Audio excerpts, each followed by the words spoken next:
Helix's subscription services are websites for research.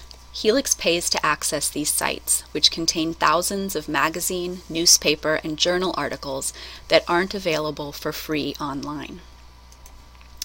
There are a couple of advantages to using the subscription services. For one, editors have already checked the articles to make sure that they're reliable and that you can trust the information in them. Also, they prepare you for the type of research that you'll be doing in college.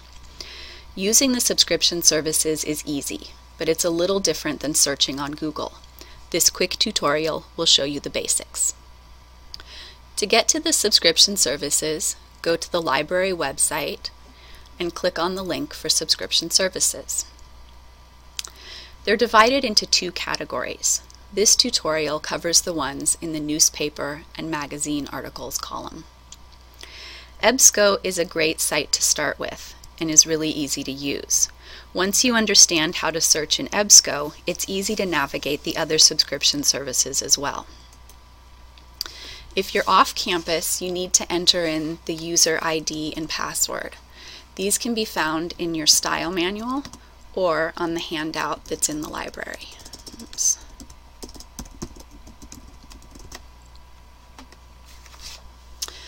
Then you want to choose the Student Research Center. Start by choosing which types of sources you want to search in. I'm going to uncheck all of these and just select magazines and newspapers. And if you only want to look for articles published during a certain time period, you can go down where it says Limit Your Results and type in a time frame. For this search, I just want articles that have been published in the last 10 years. So I'm going to limit my search between the years 2004 and 2014.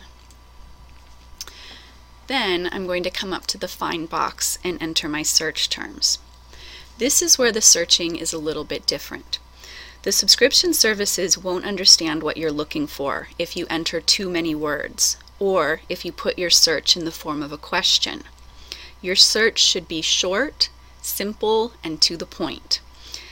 Your keywords should be just a few words that are the most important words that you're looking for.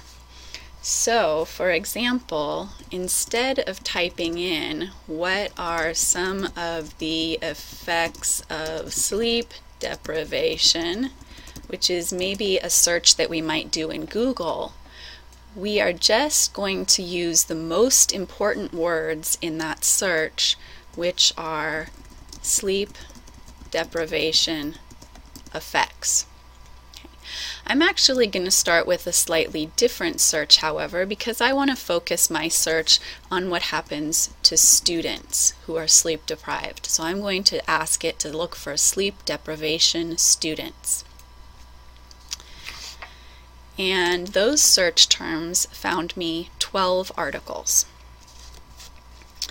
You're going to start by scrolling through the list of your search results and skimming the abstracts, which is the summary of what the article is about.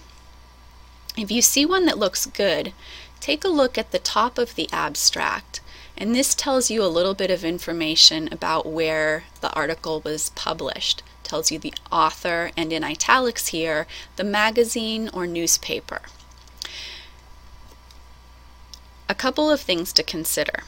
Have you ever heard of this magazine or newspaper? Is it an academic journal or a popular magazine?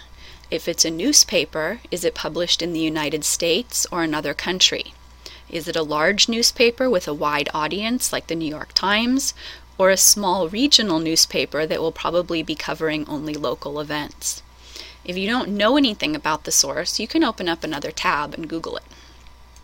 If it seems like it might be a good article, you want to click where it says Full Text below the abstract, and this will take you to the whole article. Then you're going to skim through the article, looking for information that you could use.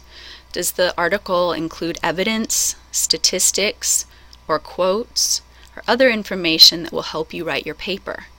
Is it an appropriate length, not too short, not too long? Is it written in language that you can understand? If you're happy with the article, you can go back up to the top and email it to yourself using this link here. Or you can use the print button to print. Please do not go up to File Print because it will cut off half of your article when you print it out. If you want to know how long the article is, you can click Estimate Number of Pages and it'll give you an estimate of the length. After you've printed it or emailed it, you can go back and either return to your results list to keep looking at the articles in that search, or here's the results list link, or you can go and do a brand new search using some new search terms. For instance, instead of typing in sleep deprivation students, you can change your search just slightly and do sleep deprivation school, which will give you back a lot more results, 200. On the last one you just got 12. And if that's still not enough, you can just do a search on sleep deprivation, widen it up a lot, and here you get more than 2,000 articles. So just by changing your results a little bit, you can get a whole new set. And then don't forget that in addition to EBSCO, you also have a couple of other subscription services that you can try. Go back to the Helix Library page and try eLibrary and SIRS as well.